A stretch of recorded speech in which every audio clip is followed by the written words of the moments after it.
Yeah, baby.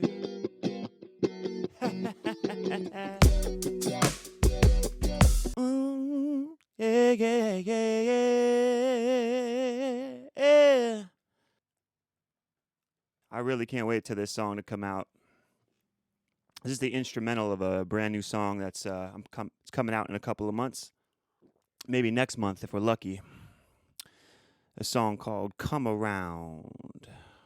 Lord, Lord, how y'all doing, man?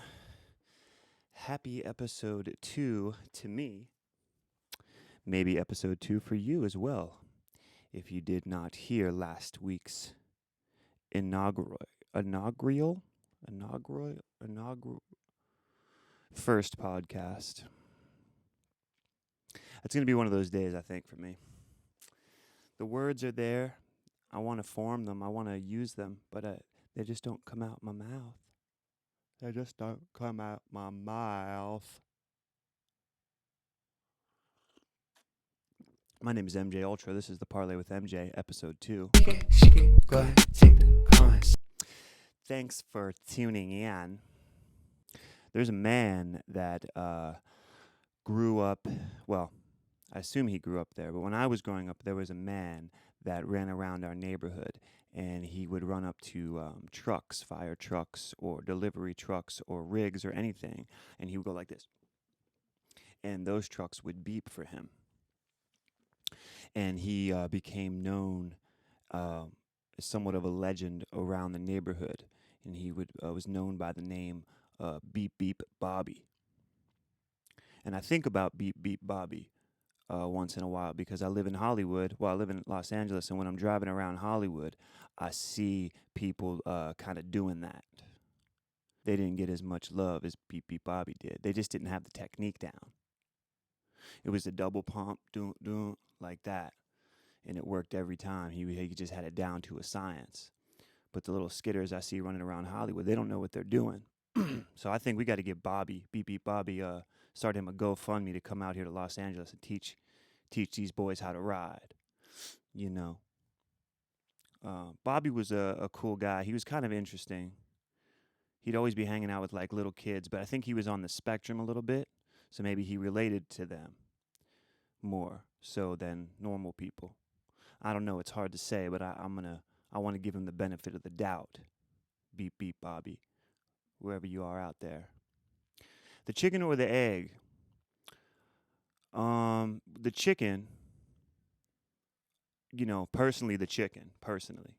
But factually, like in real life, it's the egg. And I'll tell you why it's the egg. Because in order for one of the means for something to evolve is something called mutation, genetic mutation. I'm about to genetically mutate the fly that's flying around this room right now and pulverize him in the next week. I was trying to have a nice little setting, I had like the door open and the window open and stuff, so it's more of a vibe. But now this mother truck and fly is flying around, giving me the, oh, look, there's 2 of them. Oh, there might be mating or something. Well, hopefully they're not too much of a distraction. Well, I can't remember what I was talking about. Oh, yeah. So the egg is actually took place first because in theory of evolution, one of the mechanisms for evolution to occur is genetic mutation. And that genetic mutation that created the chicken, so whatever came before the chicken mutated in the egg to form the chicken. So technically, if you want to be technical, you want to be truthful about it, is the egg. So I watched this show on Netflix, and it's an amazing show. It's a show. It's a Korean show called Kingdom. Okay, and it's like so well done. It's beautiful. It's shot well. The costumes are amazing. It's a period piece about like this in ancient Korea, and this zombie outbreak kind of happens, and that's the drama. That's the plot, or all the drama here. And it's amazing. Like the acting is really strong, and the costumes, and the set, and the story. It's beautiful, right? They'll have like this big emotional scene, then a fight breaks out. But then all of a sudden, Somebody has to, when they go flying, like when they're hit, when the actors are hit, they tumble. And then before you know it, another guy's tumbling. Like, I'm talking like, tumbles like you do when you're in like third grade on the mat in the gym. Tumbles. Like all of this really wonderful build up to this really intense moment, and a guy gets kicked in the chest and he tumbles forward. I don't know, it kind of bothers me. Great show though, called Kingdom. Shout out to my friends out in Korea there.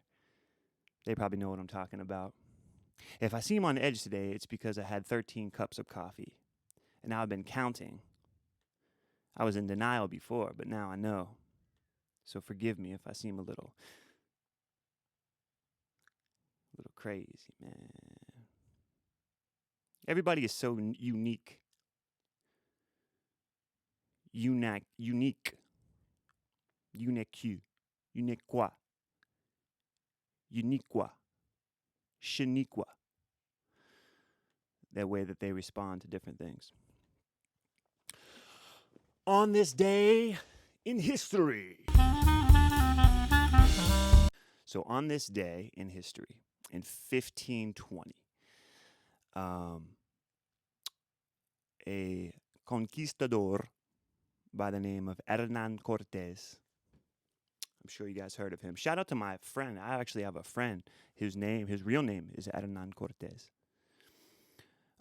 He fled the ancient city of Tenochtitlan, which was the capital of Mexico. It was the Aztec capital back in the day, and they were they were bedded down in the city, where they were trying to work things out with Montezuma, the Aztec leader or chief, and they figured they weren't going to get out of there alive without a big problem, so they fled the city of Tenochtitlan that night and escaped.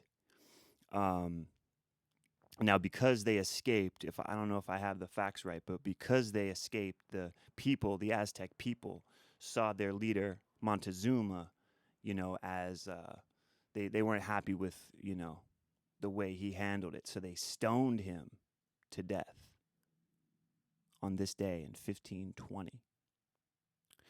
And after Montezuma kind of fell from power, and the Aztec Empire essentially crumbled and things, they started creating these like different mythos and different kind of like curses that happened as a result of the fall of Tenochtitlan. And one of those, well, there's two of them that I found pretty interesting, but one of them is something called Montezuma's Revenge.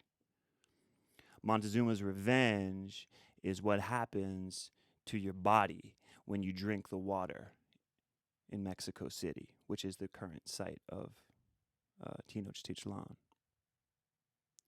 I hope I'm saying that right. So Montezuma's Revenge is basically what happens when you get, I guess, like dysentery or something, when you drink the water and it's polluted with bacteria, which a lot of the water there is. That's why they say never drink the ice, never use the ice when you go to Mexico, because it's got Montezuma's Revenge in it. Traveler's diarrhea, as it's more commonly referred to.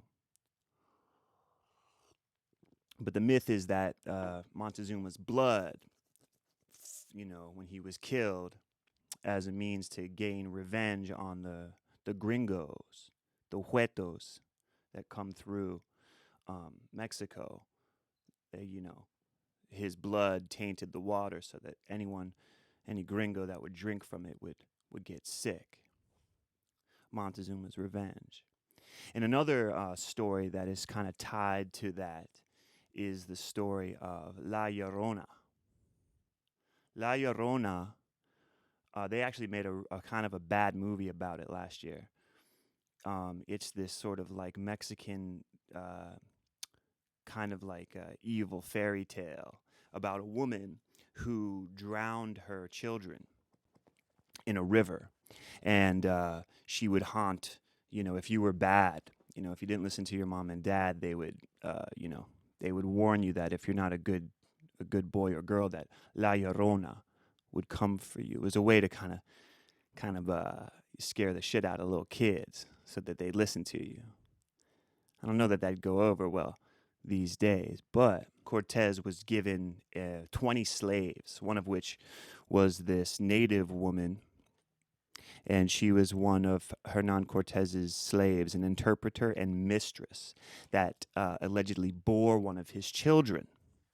And as the conquistadors proceeded to leave Mexico, she was left there with one of Hernan Cortez's children.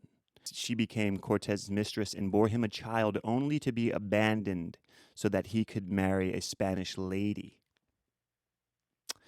Although no evidence exists that she killed her children, she is indeed tied to the legend of La Llorona, which is a story that's used all over South America.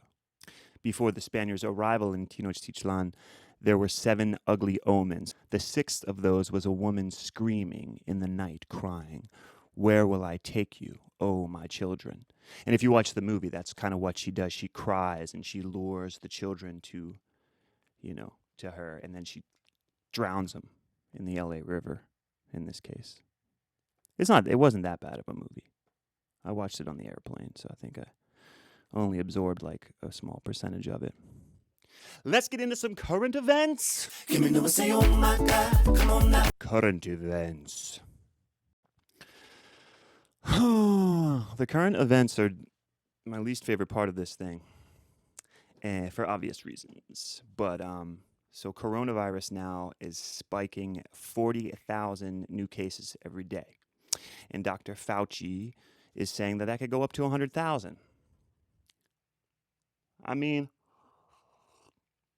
you got Mike Pence wearing a mask. You got Trump coming out, I think today, saying that, yeah, I'm cool, I'll wear a mask and stuff. What happened to all my conspiracy theorists out there saying that this was just some fabricated thing and Trump was going to, he was going to prove to the world that it was, it was a big hoax and all this other stuff. And now it just keeps getting worse and worse. All your little theories and stuff are starting to fall apart. I love it. But it's your fault. It's our fault that it's gotten to this place.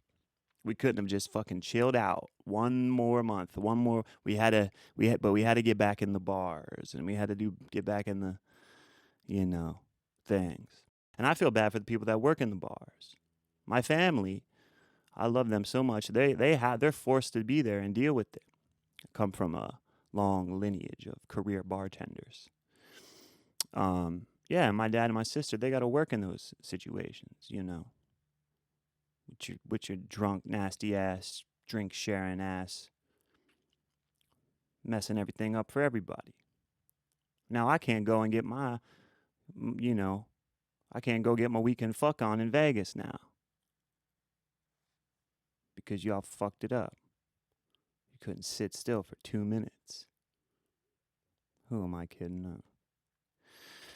When I go to Vegas, I play that little single slot machine where you put the pennies in.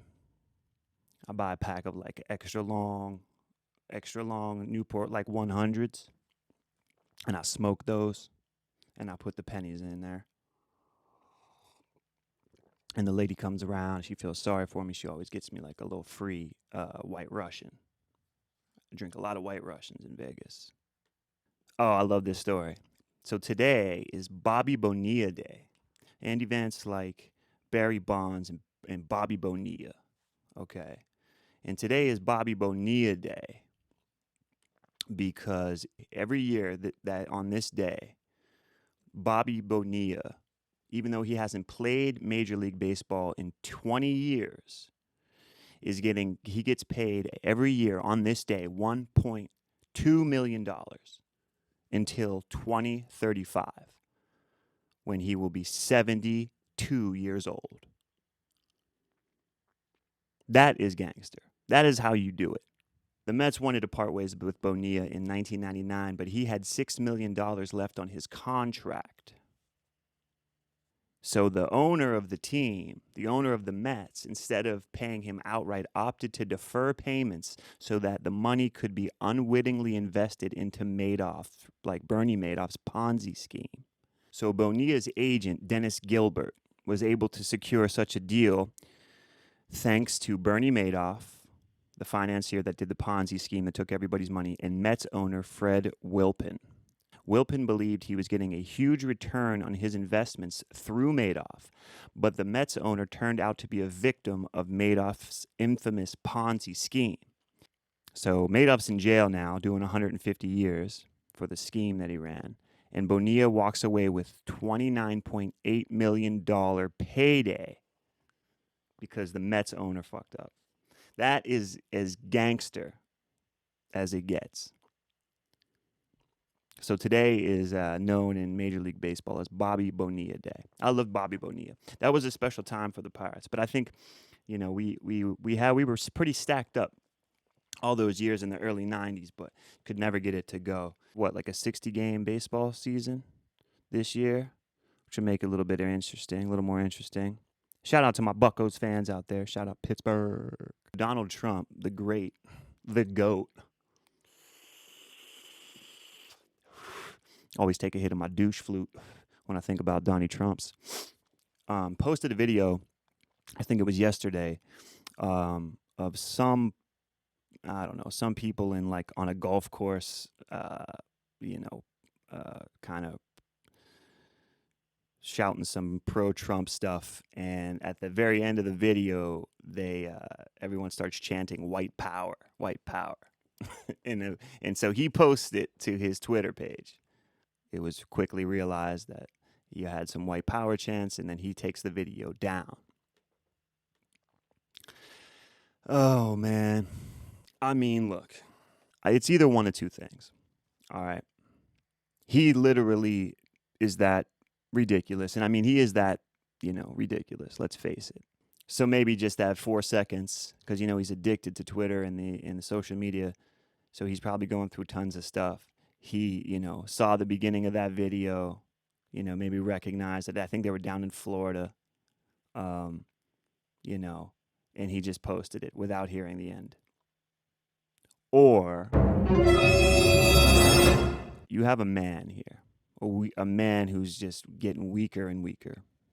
His ego is just being bludgeoned, unlike he's ever known his whole life, I don't know how much more, even though he's a true sociopathic, narcissistic guy, I don't know how much more he can take. It's been a pretty rough year for the guy, pretty bad time. But because it's an election year for him, I think he feels like he might be losing control. So what happens is, I think in 2016, you had a bunch of people who felt underrepresented, the blue collar, working class white people. And then, of course, you had these people on the fringes of society, the white supremacists, the alt-right, these morons, these QAnon people, they're part of the constituency. They're part of the, his fan base. And now that I think people are jumping ship a little bit, the moderates and sort of like just the regular, normal, working class whites that see he's a moron and can't get over himself in order to run a country, he has to appeal now to those more fringe groups. It had 8 years too many of Obama, and that it was purely a reactionary choice to vote for Donald Trump. So he's playing to those people because he thinks that because he may have to in order to win this next election. He may have to appeal to the more extreme radical thing. Now, I don't even necessarily think that he's a racist or anything. I don't really think he has any beliefs at all. I think the man is without any sort of true conscience. He'll subscribe to any belief if it gets him love, if it feeds his ego. So could this be of a thing where he's like he put that out to kind of appeal to his base, and then oops, I didn't realize it said that. I don't know, a little hidden message there for the people that love him the most. Could be. To infinity and beyond. So this is cool, man. They came out with this, or they're talking about this. This is in Scientific American. Electrified fabric could zap the coronavirus on masks and clothing. So they're creating this mask that is of polyester material, and it's printed with alternating spots of silver and zinc, resembling polka dots. So when the material is dry, it functions like an ordinary fabric, but if it gets wet, like if you breathe on it, or the vapor or the saliva, the ions in the metal trigger an electrochemical reaction, and that reaction essentially zaps any pathogens that could be present in the mask. Are you serious, dude? Who invented this? This is the type of stuff I'm talking about. I love this. As crazy as this is, as crazy as this time is this kind of stuff that makes it all worth it. Like, I mean, this is brilliant. Apparently they've been working on it for a while. But things like this, what a brilliant idea. I don't know if it works. I guess time will tell. But it's not been tested on anything yet. But they did try it with 2 other viruses, and I guess they had some success here. And it's relatively low in cost and things. I just think that's super cool.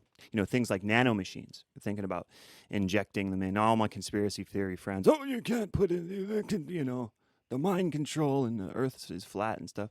But, the nanomachines could have, if you don't know about nanomachines, they inject them into your blood, and they basically are designed, they're artificial cells, basically, that go into the blood and can attack certain, pathogens and ailments and repair things and, prevent heart attacks, things like that. So, that's the silver lining to some of this craziness, is that you get crazy little inventions and things like this. Time for a movie review, eh? I take my girl to the show. Yeah, man. So this movie came out a few years ago, and it's a movie called Yardie. Idris Elba's directorial debut. Great little film, man.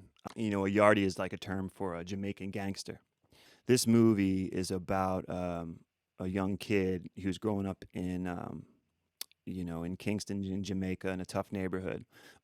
And he kind of grows up through the sort of violent time there, and essentially becomes a gangster, goes to London, and the story evolves from there. But it's just a great movie. There's a guy in this movie named Stephen Graham who has been on my radar since I saw him in Snatch 20 years ago, and he's also in Band of Brothers and Gangs of New York and stuff. But a phenomenal actor, a Scouser from Liverpool, guy named Stephen Graham. He was just in The Irishman as well. He did an incredible job in The Irishman. He has the ability to just put any accent on. It's almost like he totally transforms in the voice. For this movie, he plays kind of like the baddie, as they call him in England, but he plays like the antagonist of one of the antagonists, and he's a white guy, Stephen Graham, but he does a spot on patois, Jamaican patois, Caribbean patois, and it's just unbelievable performance by this guy, Stephen Graham. This movie's great, but that particular performance, sent it over the top for me. If you watch it for anything, you would just watch it for his performance, and it is mind-blowing. Got some incredible music. I think it takes place like during the early 80s, so like kind of like that, the early dance hall and stuff like that, Burning Spear and Yellow Man, zinga zong, zinga zinga zanga. And then they have music by this kid who I hadn't heard of until I watched the movie, and he does the end credits, the song, and it's Skip Marley. Skip Marley is the grandson of Bob Marley, and I think he's like 24, 25 years old. And man, that family is just ridiculously talented. He's got the classic Marley voice. He kind of sounds like a little, kind of like Ziggy a bit, but just incredible voice. I can't remember the name of the tune, but it's one of the songs in there. I think he may have one more song in the movie, but just incredible talent, young talent named Skip Marley, the grandson of the late, great Bob Marley. Wonderful music, great acting, great story, really quick, just a killer little gangster movie. That'll take us into our throwback track of the week. So I was inspired the other day to kind of come up and do a bit of a medley. I was digging into the crates, as they used to say, with some of the New York hip hop that I grew up listening to. So I did a little mashup, created a little beat, with all my acoustic instruments here at the studio, and I just put this little thing together. 90s hip hop medley mashup is our throwback track of the week. Check it out.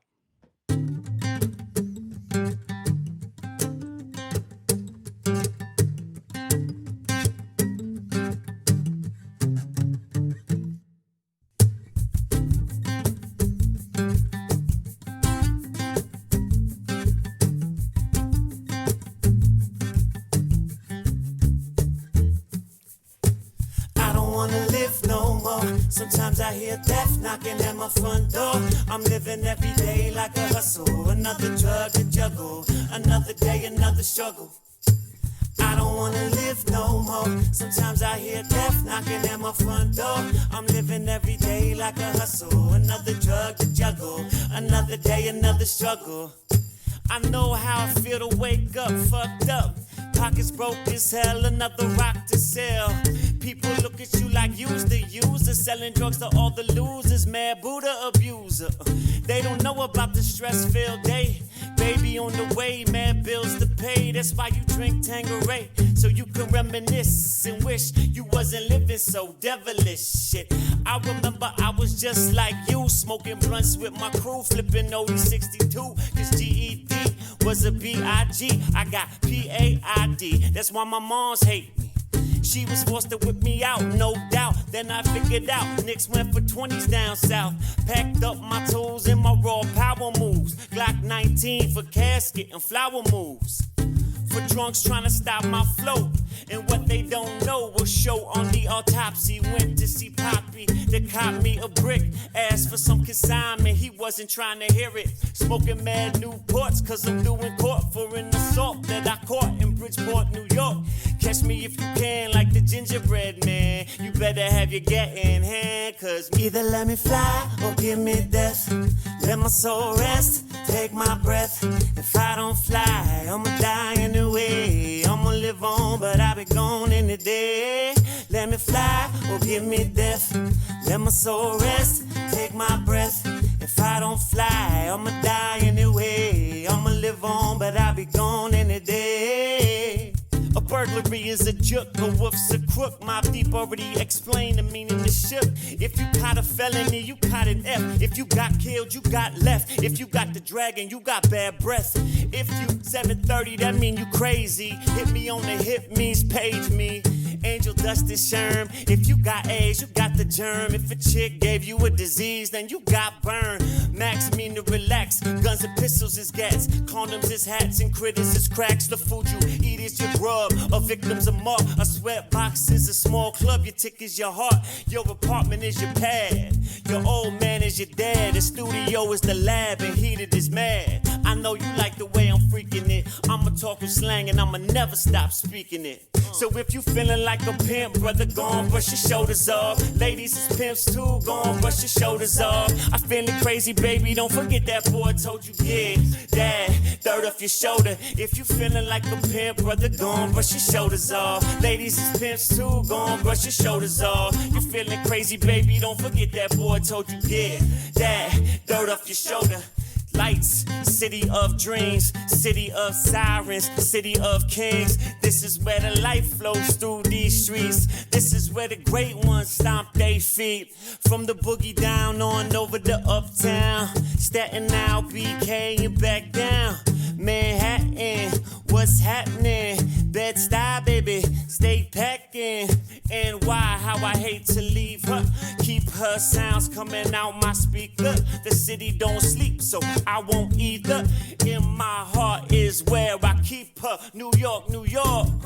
Original shit, original shit, original. Still New York, New York. Original shit, original shit. Sometimes I sit back, reflect on the place that I live at. Unlike any place I ever been at. The home of big gats. Deep dish hammering caps. Have a mishap, push your wig back. Where you go to get the fresh trim at. Fulton and Jay got the Tim rack. Blue collar metro caught in it. Thugs mobbing it. Form partnership, increase armament. Sweets pharmacist, deep consequence. When you seek sleek ornaments, you get caught. Rode the white horse and can't get off. Big dogs that trick off just get sent off. That shoebox stash is all them C's gotta live off. It's real, yo, but still, yo, there's love here. And it's felt by anybody that come here. Out of town, let's take the train, plane, and bus here. There must be something that they really want here. 1 year as a resident, deeper sentiment, they shouting out, go Brooklyn, they representing it. Sitting on their front stoop, sipping Guinnesses. Using native dialect in their sentences. From the tree line blocks to the tenements. To the mom and pop local shop businesses. Travel all around the world in great distances. Ain't a place that I know that bear resemblance.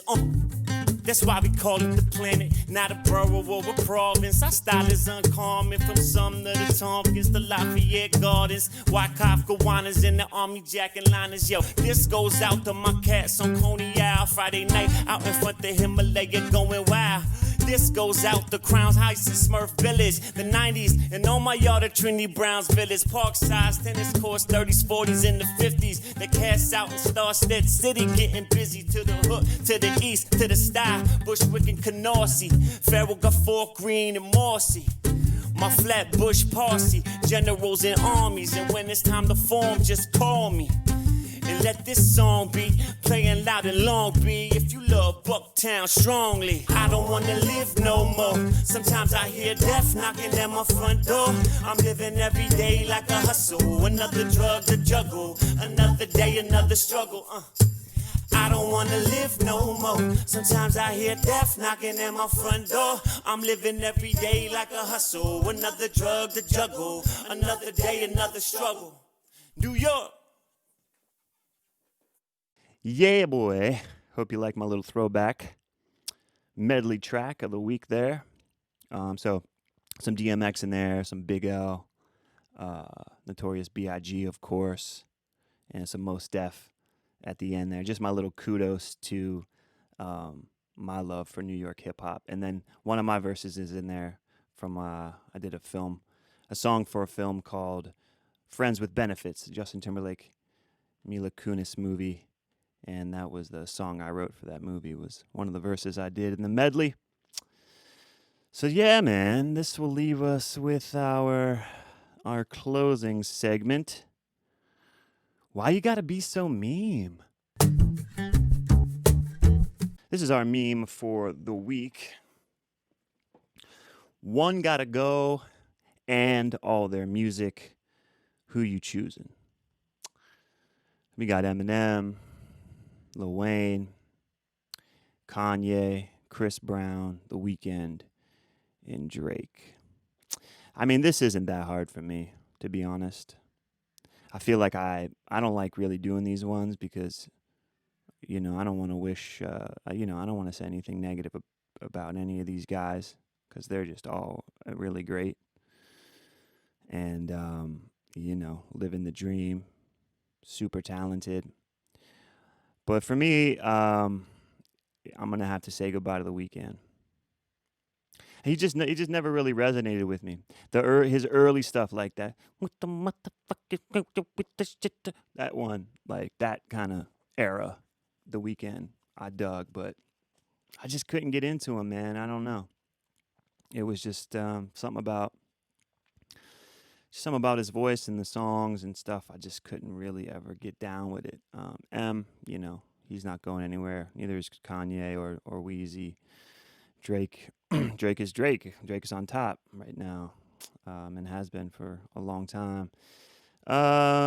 You know, so it was a toss up for me between Chris Brown and The Weeknd. I just think that Chris Brown is a little more entertaining, a little more maybe versatile. I know that The Weeknd's a good songwriter too. I mean, I know he does. You know, he produced even his early stuff, so he's crazy talented. And you know, I just can't say that I'd miss him that much. But that's just me. You let me know what you think. Leave your opinion in the comments below. Thank you. It's been episode 2 of the Parley with MJ. I love you. Peace. Pot. Microdot.